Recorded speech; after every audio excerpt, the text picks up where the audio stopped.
it's okay to sometimes fuck up. People would rather do nothing and spare themselves a failure or a fuck up than to take a risk and do something really meaningful. It's so innate, it's so ingrained in us, that fear.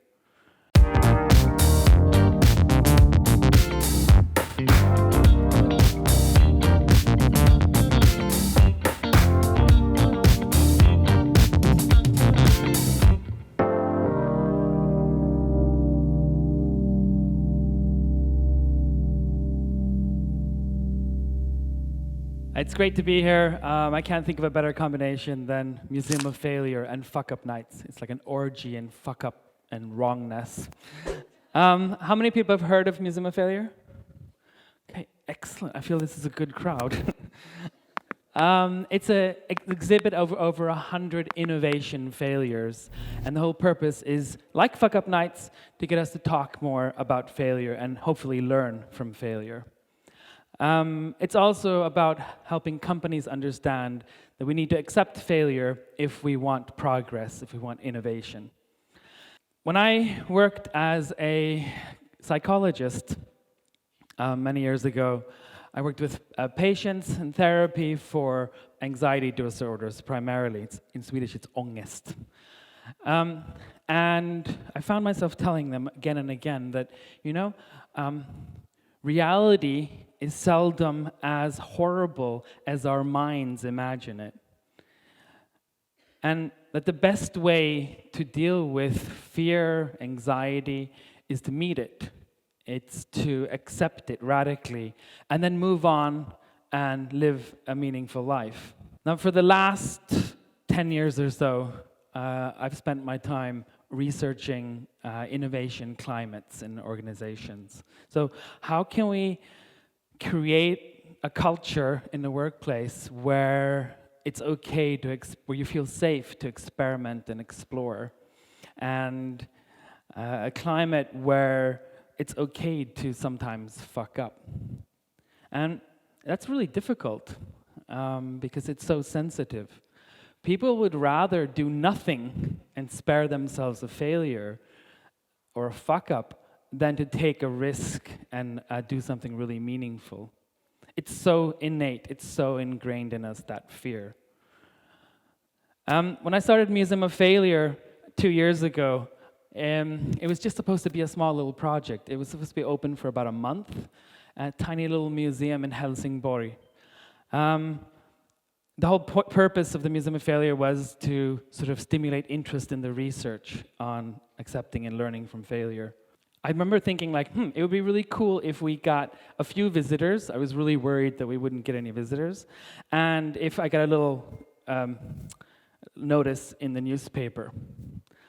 Then everything exploded. Nothing could prepare me for this. It was insane.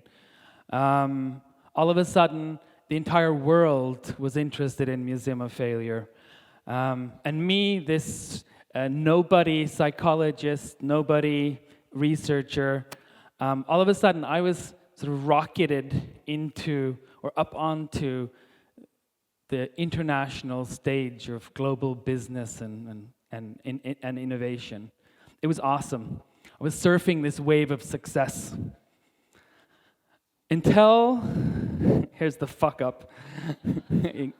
Until I was checking my email on my phone sort of casually on my way to a talk. And then I was like, what the fuck? My ex or former business partner was suing me. He was suing me because he said Museum of Failure was his idea. You recognize this from the 4 reasons for failure? And I was like stunned, I was shocked. I lawyered up, and lawyers cost money. A lot of money. At the end of the time, I couldn't afford the legal fees, and it was bankruptcy. Just taste that word, like personal bankruptcy. It was, is there I can't imagine anything else that just screams ultimate economic fuck up, personal economic fuck up, like bankruptcy does. And most people say that if you Google online in flashback, it says, the worst thing about bankruptcy is that it's publicly sort of made public through a little notice in the newspaper. Because of Museum of Failure, I got like half-page articles in the newspapers. It was horrible. For the first 2 months after my bankruptcy, I couldn't, it was a time of sort of self-reflection.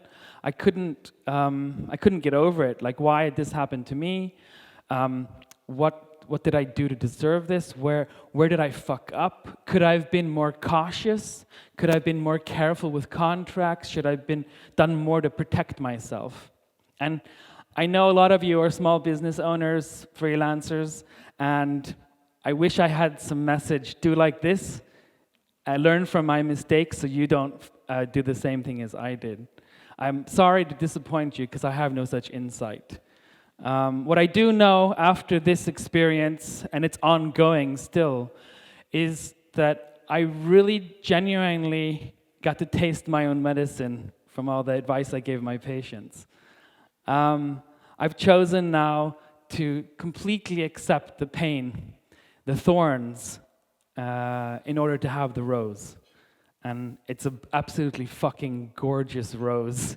Museum of Failure, it's still blooming. Fortunately, the Museum of Failure has not been affected by my personal legal problems or bankruptcy, and it's going strong on global tour. What's changed is I'm Dr. Mr. Failure out mission, doing talks about failure and the importance of accepting it, but now it feels more sincere. Now I feel absolutely confident when I say we need to accept failure and get on with a meaningful life. Thank you very much.